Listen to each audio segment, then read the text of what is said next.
भारत की प्रजातियां, ट्राइब्स।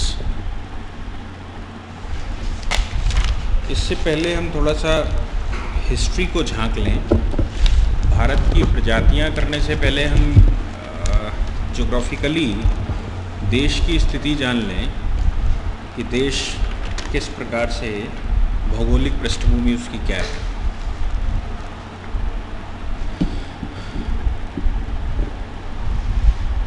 समुद्र के उत्तर में और हिमालय से दक्षिण में, हिमालय के दक्षिण में नहीं, हिमालय से दक्षिण में, यानी कि हिमालय सहित दक्षिण में और समुद्र के उत्तर में जो देश बसा हुआ है उसको भारतीय महाद्वीप कहते हैं। इसका नाम भारतवर्ष।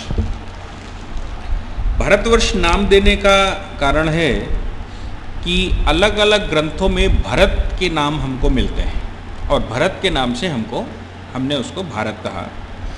जैसे ऋग्वेद काल में अगर हम देखें तो एक कबीला है, उसके प्रमुख हैं भरत, या भरत वंश है इसलिए भारत नाम पड़ा। दूसरा, हम जैन ग्रंथों को पढ़ते हैं तो ऋषभदेव के पुत्र का नाम भरत था इसलिए भारत पड़ा। ब्राह्मण ग्रंथों को अगर हम देखते हैं तो दुष्यंत के पुत्र का नाम भरत था इसलिए भारत नाम पड़ा। ये कई प्रचलित ब्राह्मण ग्रंथ अलग बोलते हैं, वैदिक काल अलग बोल रहा है और जैन ग्रंथ अलग बोल रहे हैं। इन्होंने अपनी अपनी व्याख्या की।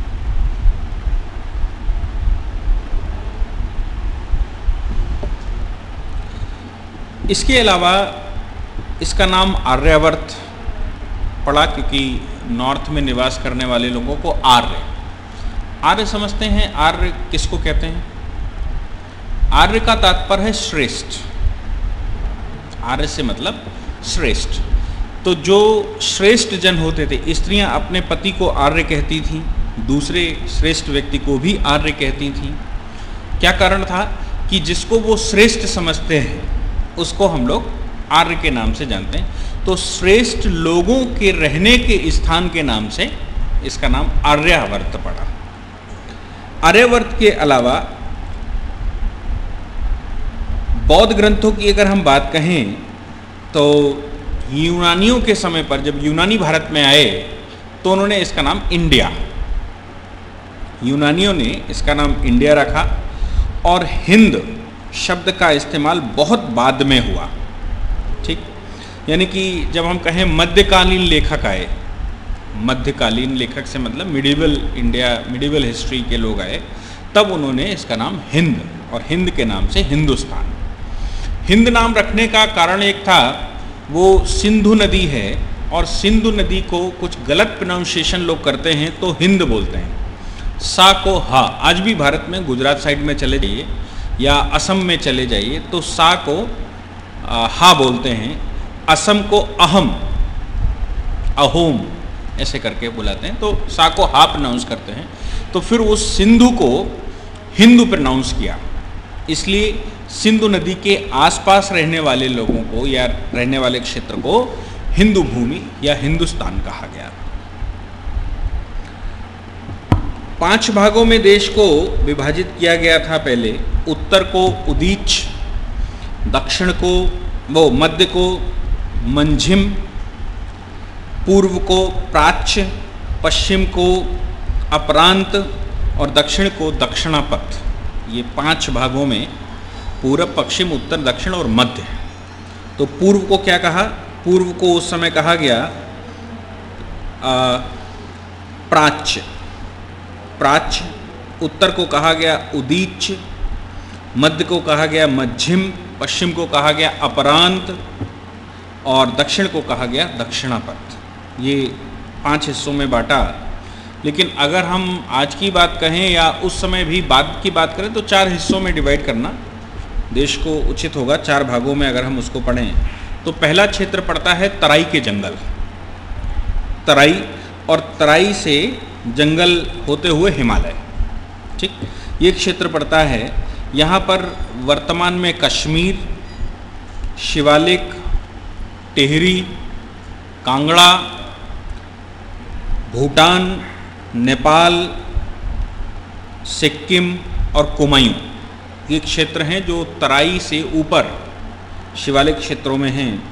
दूसरा क्षेत्र है उत्तर का मैदान, नॉर्थ का प्लेन।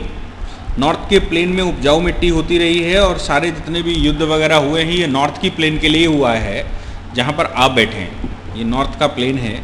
इसके लिए ही सारे युद्ध भारतवर्ष में आज तक हुए, क्योंकि ये उपजाऊ भूमि थी, यहाँ पर बहुत ज़्यादा खाने पीने की सामग्री मिली। इसलिए मध्य भारत और दक्षिण का पठार, इसमें दो नदियाँ तो पूर्व से पश्चिम की ओर बहती हैं, बाकी सारी नदियाँ पश्चिम से पूर्व की ओर बहती हैं। दो नदियाँ जो पूर्व से पश्चिम की ओर बहती हैं उनमें नर्मदा और ताप्ती, नर्मदा और ताप्ती जो पूर्व से पश्चिम जाती हैं, ईस्ट टू वेस्ट जाती हैं, और इनकी सहायक नदियाँ जो भी हैं वो। इसके अलावा सारी नदियाँ भारतवर्ष में पश्चिम से पूर्व की ओर ही जाती हैं। और चौथा एक सकरी पट्टी है साउथ में, जिसको हम लोग समुद्री मैदान कहते हैं। उसमें दो अपने पास कोंकण और मालाबार के तट आते हैं। इनमें कृष्णा, कावेरी, गोदावरी ये गिरती है। भूगोल का क्या प्रभाव है, यानी कि ज्योग्राफी का क्या इफेक्ट है हिस्ट्री पर।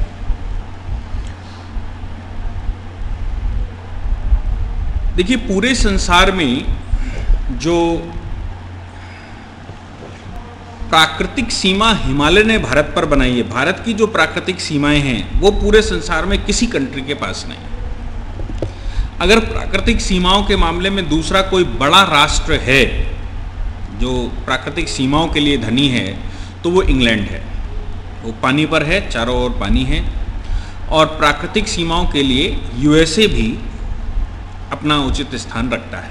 उनके दो तरफ बड़े ओशंस हैं, एक तरफ नॉर्थ पोल है, कनाडा से उनकी संधि है, साउथ में उनकी सेनाएं लगाई जाती हैं, बॉर्डर बनाते हैं। लेकिन भारत के अगर बॉर्डर्स की बात कहें तो भारत के चारों तरफ के बॉर्डर या तो पहाड़ से घिरा है या समुद्र से घिरा है। अब भारत का डिवीज़न हो गया, डिवीज़न होने के बाद बॉर्डर हमारे डिस्टर्ब हो गए जब अंदरूनी बॉर्डर बन गए। अदरवाइज अगर हम 1947 से पहले के भारत की बात करें तो एक पूरे क्षेत्र में हिमालय है और दूसरे पूरे क्षेत्र में समुद्र है, उनके बीच में दर्रे हैं। यानी कि भारत, पाकिस्तान और बांग्लादेश, सिक्किम, नेपाल, इनको मिला लीजिए। इनको मिलाने के बाद पूरा का पूरा क्षेत्र प्राकृतिक सीमाओं से बना हुआ है भारत, और इनसे एंट्री मारना मुश्किल है। 100 अगर दुश्मन आएंगे तो हमारा एक सिपाही इन पर भारी पड़ेगा। अब जब से भारत का डिवीज़न हो गया 1947 में, तब से हमारे जो आंतरिक पार्ट हुए तो जो भी विदेशी हैं उनका इस्तेमाल करते हुए हमारे ऊपर हमला करते हैं। चाहे वो पाकिस्तान को चाइना बरगला रहा हो या बांग्लादेश को कोई बरगला कर काम कर रहा हो, लेकिन हमारे इंटरनल जो पार्ट्स हैं उनके थ्रू ही हमारे पास आते हैं, अदरवाइज वो नहीं घुस सकते। अगर हम तीनों एक साथ रहें तो कोई भी कंट्री विश्व का भारत में एंट्री नहीं मार सकता आसानी से। ये प्राकृतिक बॉर्डर बनता है। नाउ हम कहें कालिदास की बात तो वो कहते हैं कि पर्वतों का राजा हिमालय अध्यात्मवाद को धारण किए हुए दो समुद्रों के बीच ऐसे खड़ा है जैसे कि प्रकृति को नापने वाला डंडा। कालिदास उस समय कह रहे हैं, कहते हैं इस प्रकार का भारत है जो दो समुद्र और एक तरफ भारत।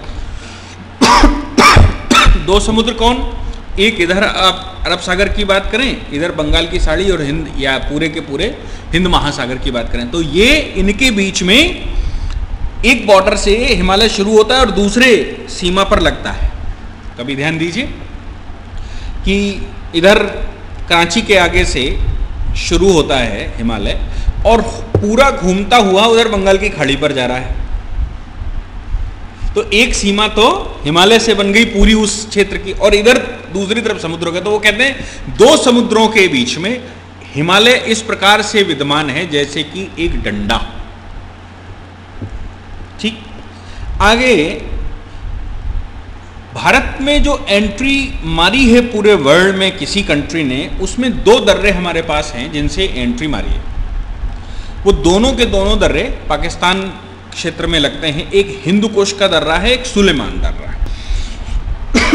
हिंदुकुश और सुलेमान, यहाँ से ही सारे, चाहे ग्रीक आए हों, शक आए हों, कुषाण आए हों, हूण आए हों, अरबी आए हों, तुर्की आए हों, मंगोल आए हों, अफगान या मुगल, जो भी आए हैं वो इन्हीं 2 दर्रों के रास्ते से इस उपजाऊ भूमि में, नॉर्थ का जो हमारे पास प्लेन है, इस उपजाऊ भूमि में एंट्री मारी है और कब्जा करने की कोशिश की। इनके कुछ उपदर्रे भी हैं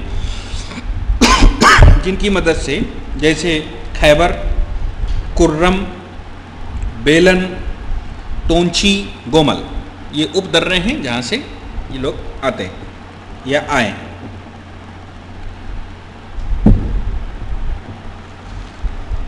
भारत को जब हम डिवाइड करें या भारत का जब स्ट्रक्चर तैयार करें तो विविधता की बात आती है। हेरोडोटस 5वीं सदी ईसा पूर्व का राइटर है, इतिहासकार है। वो लिखता है कि हमारे ज्ञात स्रोतों में मतलब जो हमारे पास नोन सोर्सेज हैं, उसमें भारत सबसे महान देश है। ये आज की बात नहीं कह रहा है, हेरोडोटस आज से 2500 साल पहले बोल रहा है। कहता है कि हमारे जो नोन सोर्सेज हैं उनमें सबसे महान सभ्यता अगर संसार में कहीं पर है तो वो भारत है, और सबसे ज़्यादा पॉपुलेशन पूरे वर्ल्ड में अगर कहीं है श्रेष्ठ जनों की तो वो भारत है। ये हेरोडोटस कह रहा है। इसके अलावा भारत में 220 के लगभग भाषाएं बोली जाती हैं। 220 के लगभग भाषाएं बोली जाती हैं, और महाकाव्यों और पुराणों में भारत को परिचय दिया गया है। विष्णु पुराण को देखें तो कहता है, उत्तरम यत् समुद्रस्त हिमाद्रेश्चैव दक्षिणम वर्षम तद भारतम नाम भारती यत् संतति। यानी कि वह देश जो समुद्र के उत्तर तथा हिमालय पर्वत से दक्षिण में स्थित है, भारतवर्ष कहा जाता है। यहाँ की संतान भारती कहे जाते हैं। ये विष्णु पुराण में हमको मिलता है। कौटिल्य की अर्थशास्त्र क्या कहती है? कहता है हिमालय से लेकर और समुद्र तक, हिमालय से समुद्र तक सहस्त्रों योजन भूमि को एक ही चक्रवर्ती सम्राट के द्वारा के योग्य बताया है। हिमालय से लेकर और समुद्र तक एक ही चक्रवर्ती सम्राट के योग्य बताने वाला कौटिल्य है, जिसने अर्थशास्त्र लिखी। ईसा पूर्व 3री शताब्दी तक सारे भारतीय उपमहाद्वीप में एकमात्र भाषा बोली जाती थी। 3री ईसा पूर्व, आज से 2300 वर्ष पहले एक लैंग्वेज बोली जाती थी पूरे इसमें, वो प्राकृतिक भाषा थी। और प्राकृतिक भाषा बाद में जब साइंटिफिक लैंग्वेज डेवलप हुई तो संस्कृत का रूप ले लिया गया। प्राकृतिक भाषा ने संस्कृत का रूप ले लिया, और संस्कृत के लिए नासा ने भी कहा है कि अष्टाध्यायी एक पुस्तक है व्याकरण की। उन्होंने कहा है कि अष्टाध्यायी जो संस्कृत का मूल ग्रंथ है, वो ग्रंथ किस लिए डेवलप हुआ हम नहीं जानते, लेकिन हम आज कह सकते हैं कि संसार की सबसे उन्नत लैंग्वेज अगर कोई है तो वो संस्कृत है, और कंप्यूटर टेक्नोलॉजी के लिए ये बेस्ट लैंग्वेज है। ये नासा ने अपनी साइंटिफिक रिसर्चेस में से डिक्लेयर किया है संस्कृत को। तो संस्कृत यहाँ की मूल भाषा नहीं है। संस्कृत यहाँ की मूल भाषा नहीं है। यहाँ की मूल भाषा तो प्रकृत है। संस्कृत यहाँ पर डेवलप हुई, चूंकि हम लोग बार बार ये बात कहते आए हैं कि भारतवर्ष में साइंटिफिक रिसर्चें बहुत हुई अपने समय पर। भारत एक उत्कर्ष कंट्री था, पूरे संसार में सर्वश्रेष्ठ कंट्री माना जाता था, और भारत के विषय में दूसरे कंट्री लिखते हैं। आप देख लीजिए, भारत के जो पुराने साहित्यकार हैं, इतिहासकार हैं, उन्होंने किसी कंट्री का ब्यौरा नहीं दिया। भारत के विषय में दूसरे सभी कंट्रियों में राइटर मिले। कारण क्या रहा होगा? कारण यह रहा होगा कि भारत उस समय चरम पे था, और भारत सबसे उन्नत राष्ट्र होने की वजह से सबकी नजरें, जो भी संसार में पैदा होता होगा, उनकी सबकी नजरें भारत की तरफ लगी रहती होंगी, इसलिए भारत की गौरव गाथा को लिखते रहे वो। तो संस्कृत जो है वो डेवलपमेंट का हिस्सा है और वो लैंग्वेज किसी पार्टिकुलर पर्पस के लिए बनाई गई होगी, इस्टेब्लिश की गई होगी और यहां की लोकल नेटिव लैंग्वेज के रूप में कन्वर्ट कर दी गई होगी ताकि लोग उसको आसानी से जानें। ये करने के पीछे और भी कारण है। आदि शंकराचार्य के सामने एक प्रश्न आया कि संस्कृत देश से धीरे धीरे करके समाप्त हो रही है और संस्कृत का रूप दूसरी भाषाएं लेती जा रही हैं, इसको कैसे बचाया जाए। तो उन्होंने एक सीधा सा जवाब दिया था कि संस्कृत के शब्द बाकी भाषाओं में एक एक करके मिलाते चले जाओ। संस्कृत के शब्दों को से दूसरी लैंग्वेज में जो शब्द हैं उनको रिप्लेस कर दीजिए एक एक करके। तो नतीजा ये निकला कि आपके पास जो साउथ इंडिया की लैंग्वेजें हैं, चाहे वो मराठी हो, वो तमिल हो, तेलुगु हो, उसमें 60% शब्द संस्कृत के इस्तेमाल होते हैं। आदि शंकराचार्य उसी क्षेत्र से आए थे और उस क्षेत्र में उनका बड़ा प्रभाव था। तो धीरे धीरे, चूंकि संस्कृत तो लैंग्वेज थी, अभी दूसरी लैंग्वेजेस डेवलप होने लगी, तो धीरे धीरे करके संस्कृत का प्रभाव कैसे बढ़े, इसके लिए संस्कृत को समाहित किया गया। आज भी ये प्रश्न उठता है कि संस्कृत को कैसे लैंग्वेज बनाया जाए। तो आप नई नई जो डिक्शनरी लिखने वाले हैं, चाहे ऑक्सफोर्ड वाले हों, चाहे कोई कैम्ब्रिज वाले हों, वो संस्कृत के शब्दों को इंक्लूड करते जा रहे हैं। साल में 2, 4, 10 शब्द वो संस्कृत के डाल देते हैं। संस्कृत के शब्द डालने का मतलब ये होता है संस्कृत लोगों की नेटिव लैंग्वेज में आ जाएगी। और यही कारण है कि अमेरिका सरकार ने, जो बुश प्रशासन था, उसने अपनी आखिरी ग्रांट के रूप में संस्कृत लैंग्वेज के लिए फ्री ग्रांट दे दी सारी यूनिवर्सिटियों को। जो यूनिवर्सिटी संस्कृत पढ़ाएगी उस यूनिवर्सिटी का एजुकेशन, संस्कृत की एजुकेशन का खर्चा सरकार उठाएगी। क्यों? क्योंकि नासा ने डिमांड व्यक्त की कि अगली जो कंप्यूटर टेक्नोलॉजी, कंप्यूटर लैंग्वेज है, वो संस्कृत होगी। संस्कृत भाषा में सबसे बड़ा शब्दकोश है और संस्कृत भाषा की सबसे खास बात यह है कि इसके सिनोनिम्स नहीं मिलते। उसके हर शब्द का अपना एक यूनिक मीनिंग है। इंग्लिश में एक ही शब्द के कई मतलब निकलते हैं, ऐसा संस्कृत में नहीं होता। संस्कृत में हर एक शब्द का यूनिक मीनिंग है और हर एक शब्द का प्रोनाउंसिएशन अलग है और क्लियर प्रोनाउंसिएशन है। बट और पट नहीं होता यार, कि बीयूटी को बट कहें और पीयूटी को पुट कहें। संस्कृत में अगर बीयूटी और पीयूटी इस्तेमाल हुआ है तो एक को बट और दूसरे को पट। प्रोनाउंसिएशन बिल्कुल क्लियर है, हर शब्द का प्रोनाउंसिएशन क्लियर है, एक दूसरे में प्रोनाउंसिएशन में फर्क नहीं। इसलिए ये लैंग्वेज आसानी से समझी जा सकती है और सबसे बड़ा शब्दकोश होने की वजह से सभी भाषाओं का ट्रांसलेशन करके संस्कृत में कन्वर्ट करके दूसरी भाषाओं में ट्रांसलेशन किया जा सकता है। कंप्यूटर टेक्नोलॉजी में करते क्या है आप? कंप्यूटर टेक्नोलॉजी में ट्रांसफॉर्मेशन ही तो है मेन चीज कि आपकी यूजुअल लैंग्वेज मशीन लैंग्वेज में कन्वर्ट होती है, मशीन लैंग्वेज फिर यूजुअल लैंग्वेज में कन्वर्ट करती है। यही तो करते हैं। तो क्यों ना जो लैंग्वेज हम C++, ऑरेकल, ये दुनिया भर की लैंग्वेज इस्तेमाल कर रहे हैं, उनकी जगह संस्कृत लैंग्वेज इस्तेमाल की जाए ताकि सभी भाषाओं की मशीन लैंग्वेज एक हो जाए। और सबसे बड़ा संसार का शब्दकोश अगर संस्कृत में मिलता है तो पूरे संसार की सभी भाषाओं का ट्रांसलेशन करना मशीन लैंग्वेज में आसान हो जाएगा और फिर मशीन लैंग्वेज से दूसरी भाषा में ट्रांसलेशन करना आसान हो जाएगा क्योंकि शब्दकोश है उसके पास। जिसके पास शब्दकोश नहीं है और जिस भाषा को ट्रांसलेट करना चाहते हैं उस भाषा में शब्दकोश ज्यादा है तो वहां तो फिर वो अंदाजा लगाएगी ना। कंप्यूटर टेक्नोलॉजी में अगर कम भाषाएं हैं, सी में कम भाषा है, C++ में, एडवांस सी में कम शब्द हैं और आप जो बोल रहे हैं वो ज्यादा शब्द हैं, तो क्या होना है? तो वो फिर अंदाजा लगा के कोई ना कोई शब्द कन्वर्ट करेगा। और अगर आपकी जो लैंग्वेज कंप्यूटर की है उसमें शब्द ज्यादा हैं तो एग्जैक्ट मीनिंग निकाल लेगा उसमें से जो भी आप शब्द बोलेंगे।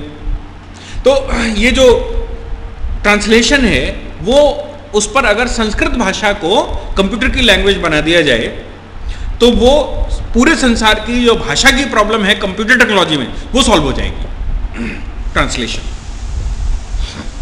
ठीक, आगे भारत में जो व्यवस्था है उस व्यवस्था के बारे में कहता है कि जाति प्रथा, ब्राह्मण, गाय और वेद, चार चीजें कहीं। क्या?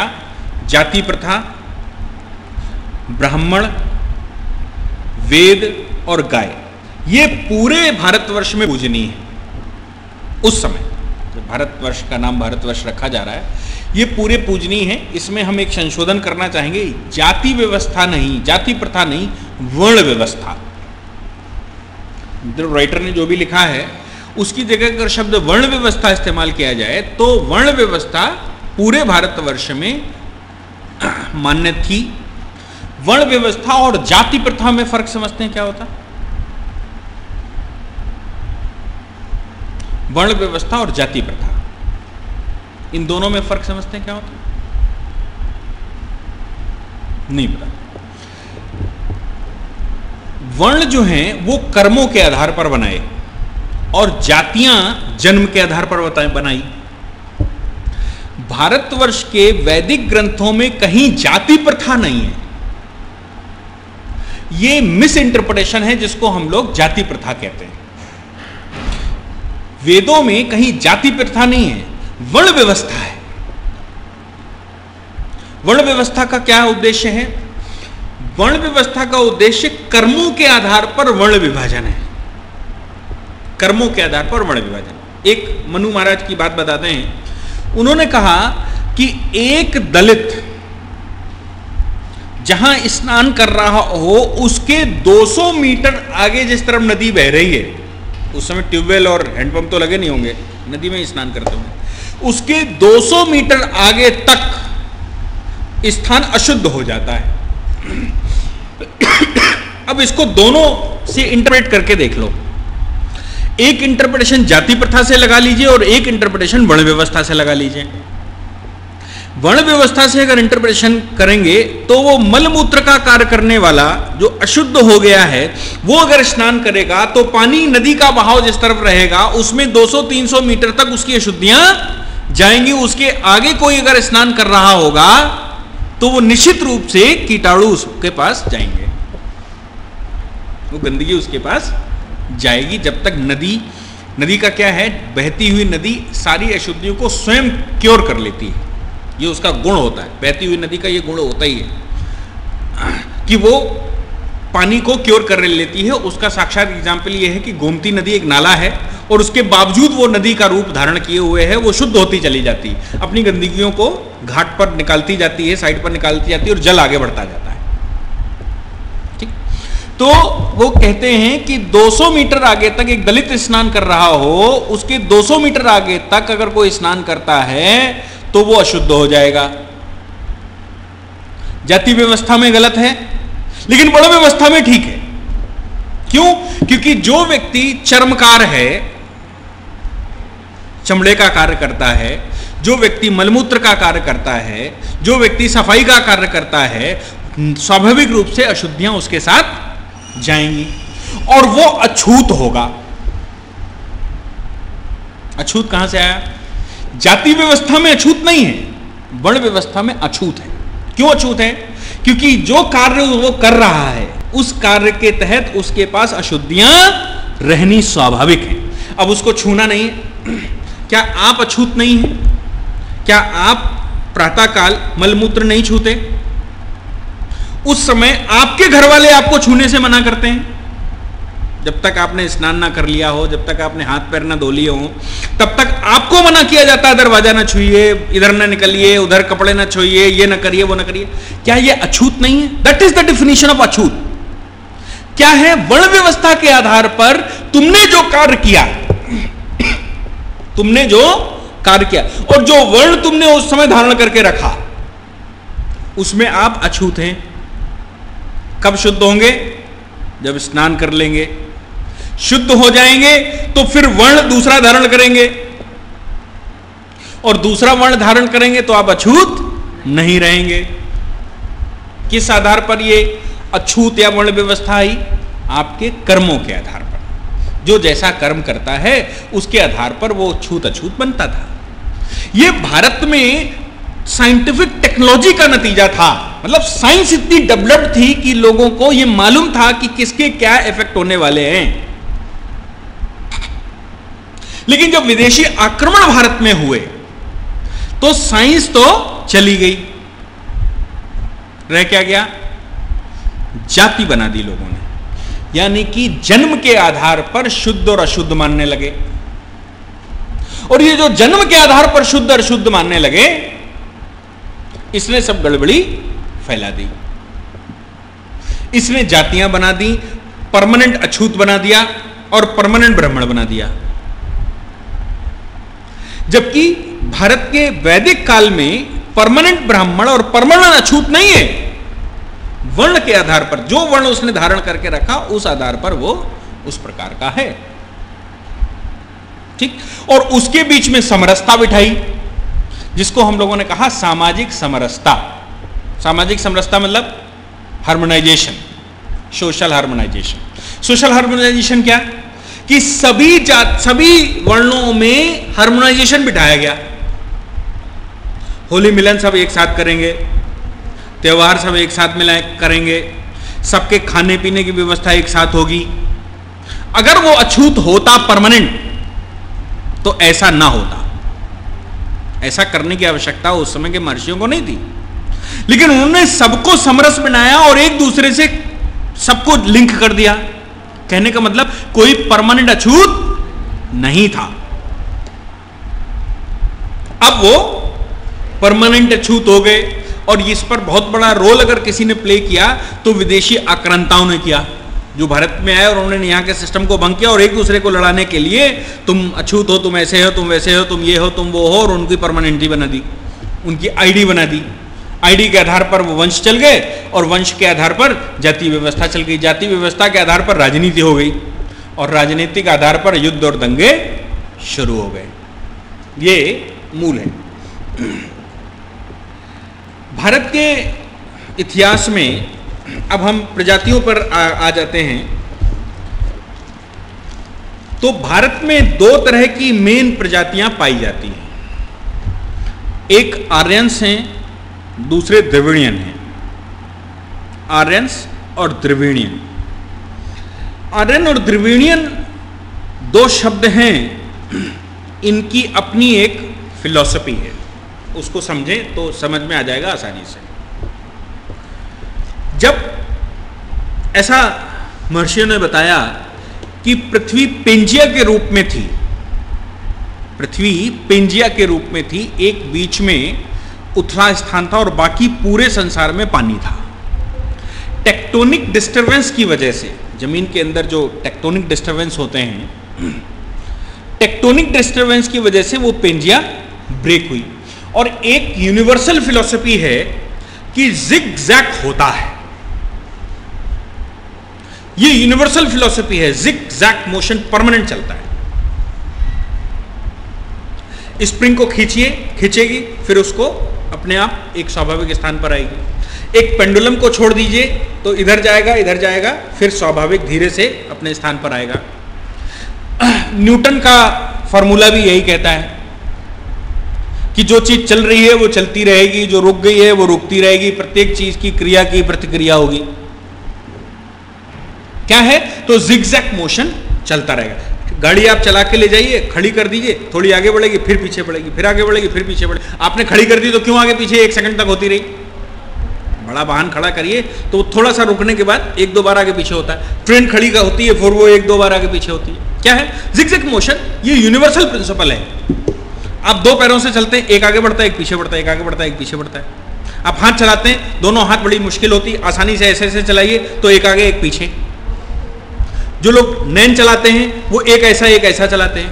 कहने का मतलब एक जिगजैग मोशन ये यूनिवर्सल प्रिंसिपल है। और ऐसा माना गया कि आज से 450 करोड़ वर्ष पहले एक विस्फोट हुआ था जिससे ये ब्रह्मांड चला और फिर उसके बाद ये वापस आता है, फिर ये मिलता है, फिर विस्फोट होता है। यूं जिगजैग मोशन में ये ब्रह्मांड चलता रहता है। पृथ्वी पर भी ऐसा ही होता है। तो वो पेंजिया टूटी, टूटने के बाद वो परमानेंटली चल दी वाटर में, और वाटर के नीचे क्या था, ऑलरेडी लिक्विड तो भरा ही है। तो भारतवर्ष जो है वो दो हिस्सों से मिलकर बना है। एक हिस्सा वो है जो अफ्रीका और साउथ अमेरिका, क्या अफ्रीका और साउथ अमेरिका का टुकड़ा है, इसीलिए उस हिस्से में भारत के डायनासोर के तत्व मिलते हैं। वहां की प्रजातियां, भारत के उस हिस्से की प्रजातियां साउथ अफ्रीका, जिसको लैटिन अफ्रीका अमेरिका कहते हैं, वो साउथ अफ्रीका, अफ्रीका का साउथर्न पोर्शन, और अमेरिका, लैटिन अमेरिका, वहां के लोगों से मिलती है। शक्ल भी, सूरत भी, चेहरा भी, चौड़ी नाक, जबड़ा बड़ा सा, माथा चौड़ा सा, मुंह भारी सा, शरीर गठीला और चौड़ा। आप भारत के साउथ इंडियन को, द्रविडियंस की मुखातिक कर लीजिए। कहां से मिलती है वो अफ्रीका से मिलती है, वो लैटिन अमेरिका के लोगों से मिलती है। ये एक टुकड़ा है, इसको हम लोग इंडो ऑस्ट्रेलियन प्लेट कहते हैं। क्या? Indo Australian plate. तो अपने पास दो द्वीप हैं, एक द्वीप को हम लोग जम्बू द्वीप कहते हैं, एक द्वीप को जम्बू द्वीप कहते हैं, और दूसरा साउथ का पोर्शन है। क्या है? जम्बू द्वीप में जो लोग रह रहे हैं, यानी कि ये पहाड़ी क्षेत्र है, हाइट पर है, इक्वेटर से दूर है, नॉर्थ पोल के नजदीक है, तो यहां के चेहरे एक से मिलेंगे? नहीं मिलेंगे। यहां के चेहरे एक से मिलेंगे। कहां कहां वो चेहरा मिल सकता है? नॉर्थ पोल के चारों ओर चक्कर लगा लीजिए, आपको एक से चेहरे मिलेंगे। नॉर्थ पोल के चारों ओर चक्कर लगाने का मतलब, कुछ रशियन से मिलेंगे, रशिया उसके चारों ओर, तीन तरफ, इस तरफ तो बसा हुआ है, भारत का कुछ हिस्सा है। ये क्या है? ये जम्बू द्वीप है। भारत के इस भाग में जो एरिया है उसको हम लोग जम्बू द्वीप के नाम से जानते हैं, इसीलिए भारतवर्ष का एक नाम जम्बू द्वीप के नाम से भी जाना जाता है। और यहां पर रहने वाले लोग आर्यन कहलाते हैं, जो उनको श्रेष्ठ बोलते हैं। दूसरा हिस्सा पीछे से आया है। कहां से? वो पेंजिया के उस हिस्से से टूटकर। आप जहां पर बैठे हैं, ये जो गंगा यमुना का दोआब है, ये दोआब किसी समय पर समुद्र था, ऐसा माना जाता है।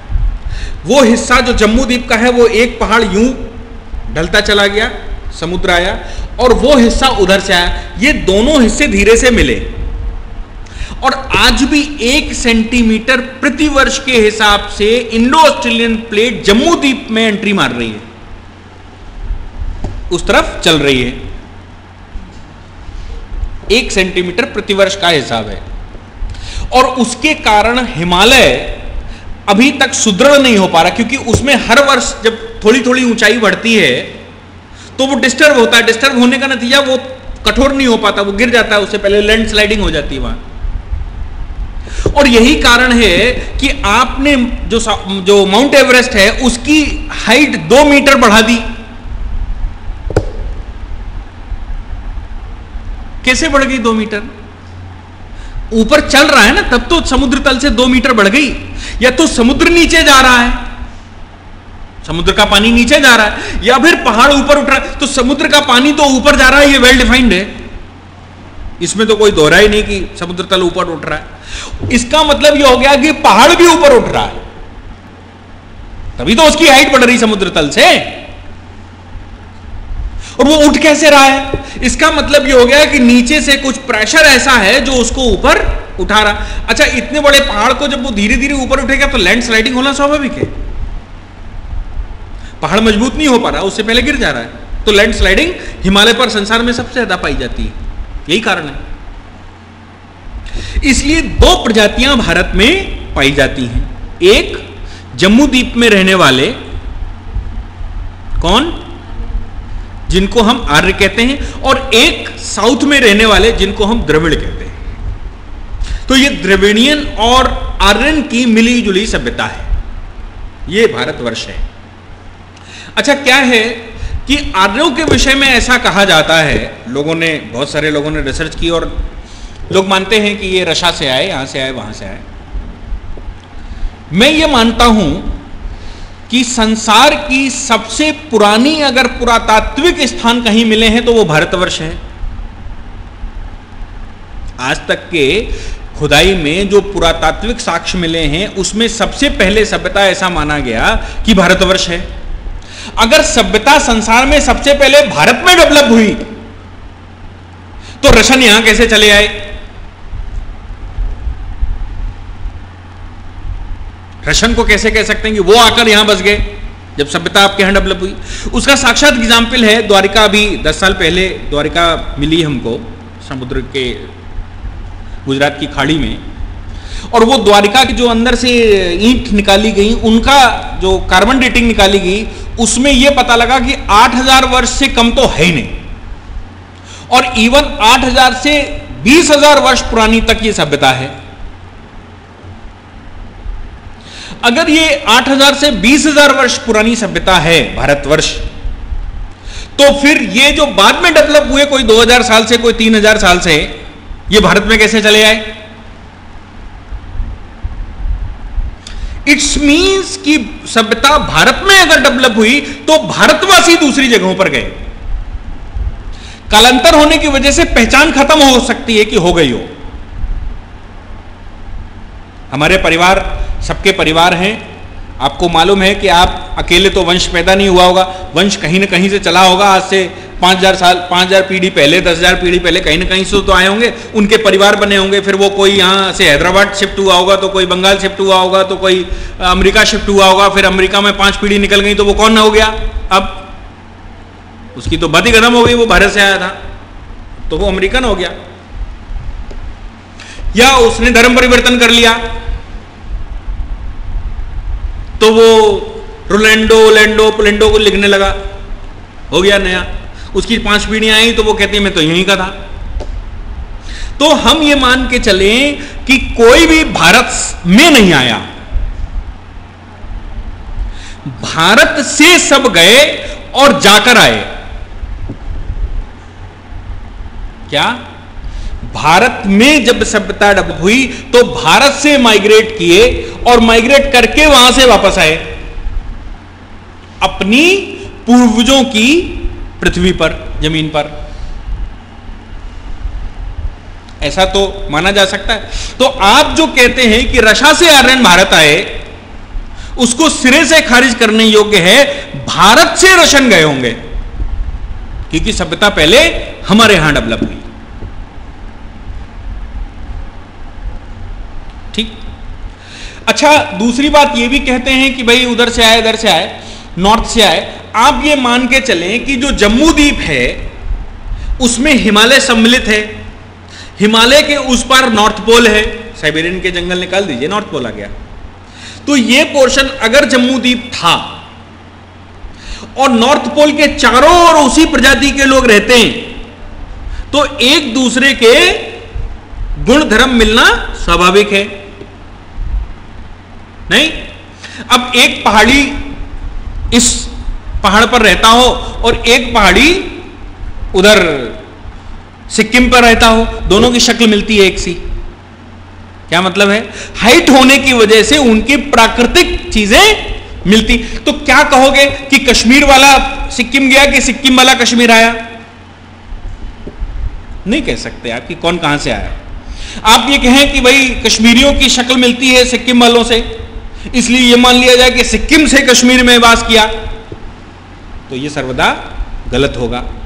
तो उनके गुण मिलना स्वाभाविक। इसलिए यह बात मानने योग्य है कि भारतवर्ष में, भारत जो है वो आर्य भूमि है, भारत में ही आर्यों का जन्म हुआ, ये कहीं से आए हवाए नहीं है। और अगर कोई आए तो जाकर आए,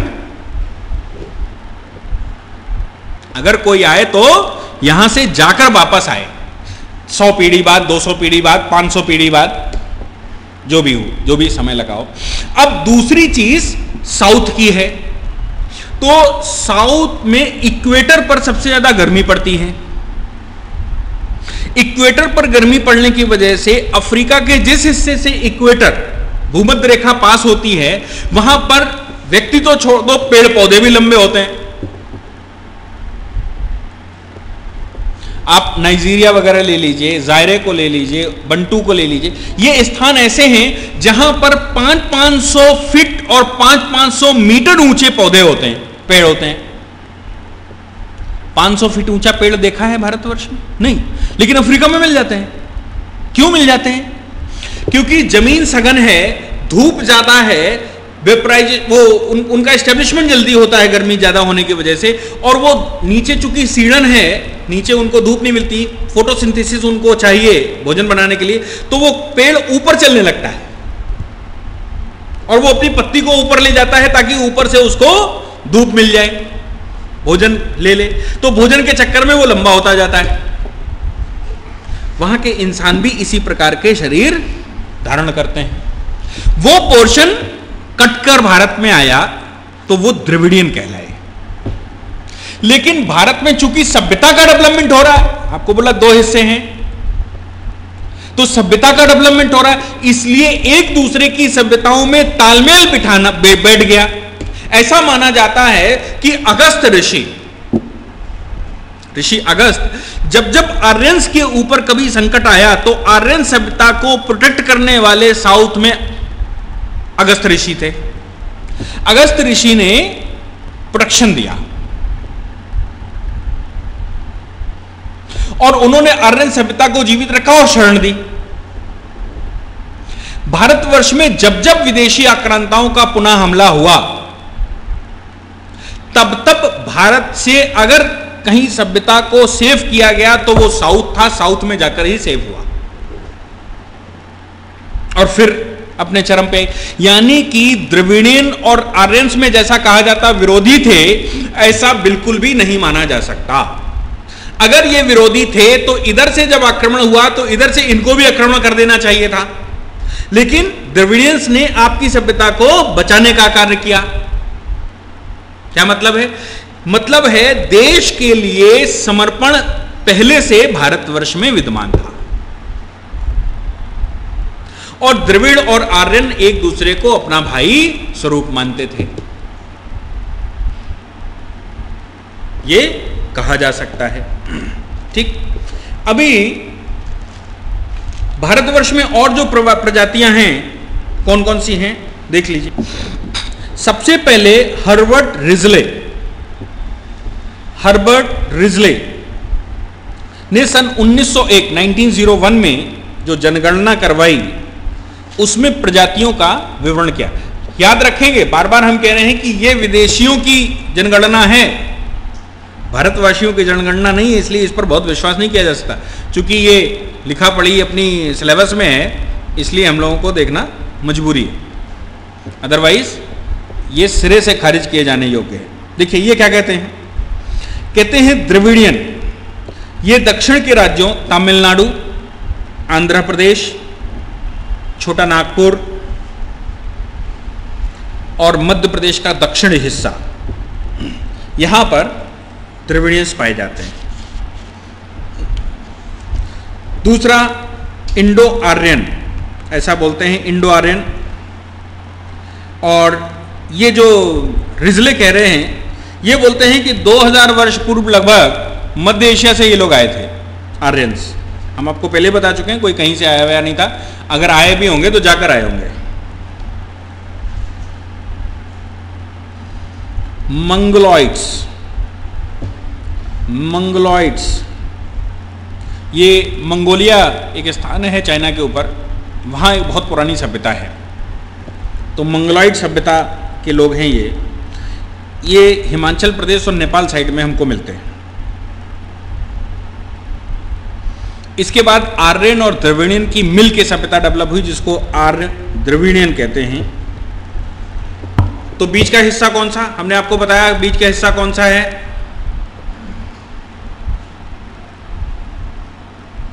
बीच का हिस्सा हो गया ये दोआब। कौन सा हिस्सा? उत्तर प्रदेश। ये दोनों सभ्यताओं का मिक्सअप है, उत्तर प्रदेश, बिहार, उत्तरी मध्य प्रदेश यहां पर दोनों सभ्यताएं मिलती हैं क्योंकि ये सेंटर है, ये जम्मू द्वीप का भी सेंटर है और ये साउथ का भी सेंटर है, ये दोनों का सेंटर है। आगे मंगोल द्रविडियन। अब देखिए साउथ इंडिया में द्रविडियन पाए जाते हैं और मंगोल चाइना के बाद पाए जाते हैं। तो उधर से अगर आएंगे तो या तो आर्यों की तरफ से आए या फिर बंगाल की तरफ से आए। बंगाल की तरफ से आएंगे तो वहां पर मंगोल द्रविडियन हमको मिलेंगे क्योंकि द्रविड़ वहां से सीधे मिल जाएंगे उनको। तो ये हमको बंगाली ब्राह्मण और बंगाली कायस्थ, बंगाली ब्राह्मण और बंगाली कायस्थ,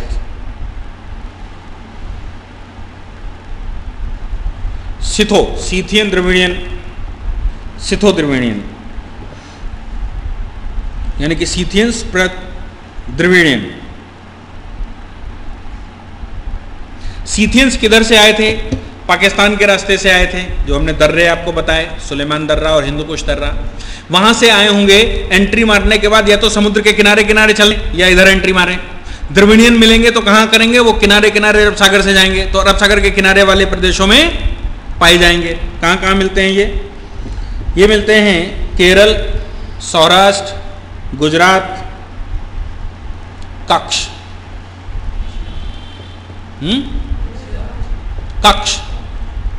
कच्छ यानी कि गुजरात का पोर्शन। तो ये समुद्र के किनारे किनारे उधर से जाएंगे तब तो द्रविडियन से मिलेंगे, अदरवाइज इनको आर्यों से पहले मिलना है।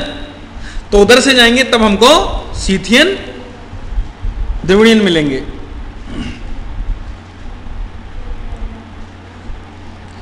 अब तुर्क और ईरानी,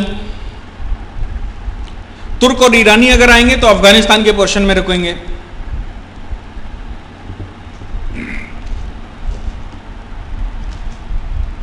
ठीक, ये तो थी 1901 की जनगणना जिससे ये प्रजातियां का विवरण मिला। अब हम आ जाते हैं 1931 ये रिपोर्ट डॉक्टर बी एस गुहा की बनाई हुई है और इन्होंने फिर से क्लासिफिकेशन किया। ये एक प्रजाति बताते हैं निग्रिटो।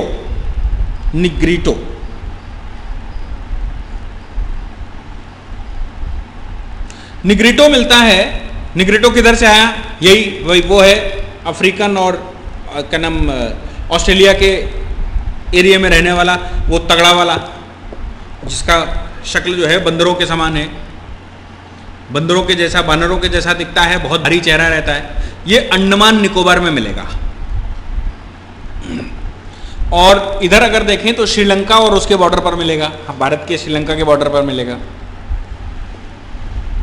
निग्रिटो। दक्षिण भारत में भी ये कुछ पाया जाता है, ट्रावनकोर कोचीन के एरिया में, ट्रावनकोर और कोचीन।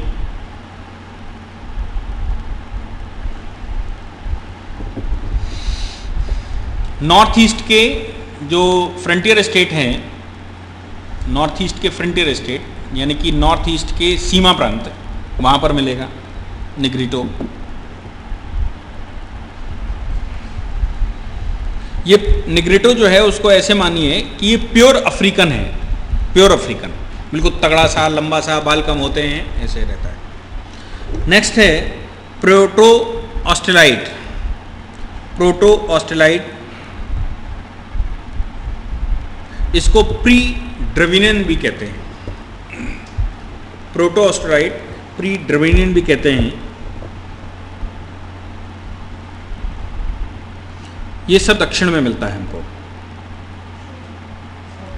इसमें हमारे पास जो प्रजातियां हैं वो है भील, कोल, संथाल, भील, कोल, संथाल, मुंडा, मलायन,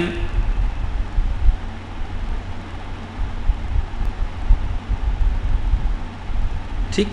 नेक्स्ट मंगोलॉइड। मंगोलॉइड को 3 हिस्सों में बांटा है। एक है पेलियो मंगोलॉइड, पेलियो मंगोलॉइड यानी कि पूर्व मंगोलॉइड, ये असम म्यांमार साइड में मिलते हैं हमको।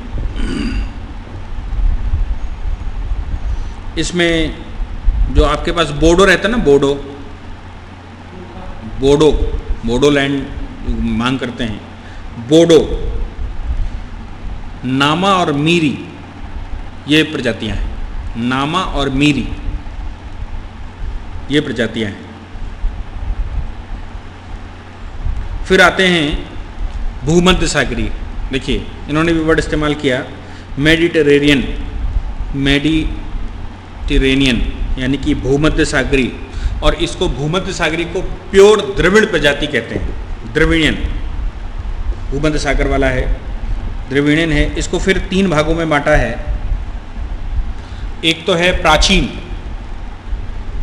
यानी कि एंशिएंट द्रविड़ियन या एंशिएंट मेडिटेरेनियन,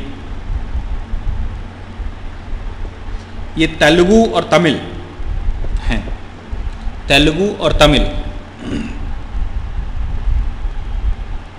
दूसरा प्योर मेडिटेरेनियन,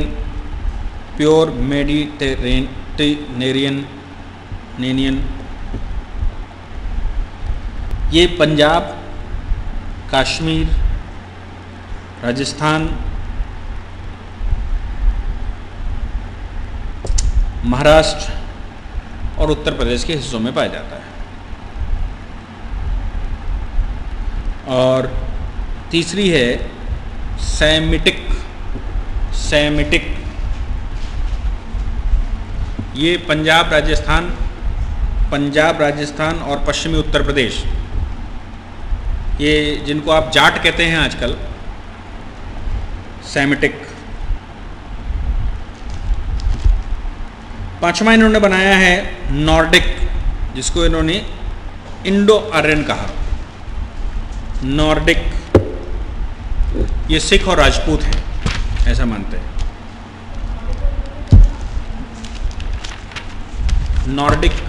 नॉर्डिक को कहते हैं इंडो आर्यन, ये राजपूत या सिख हैं।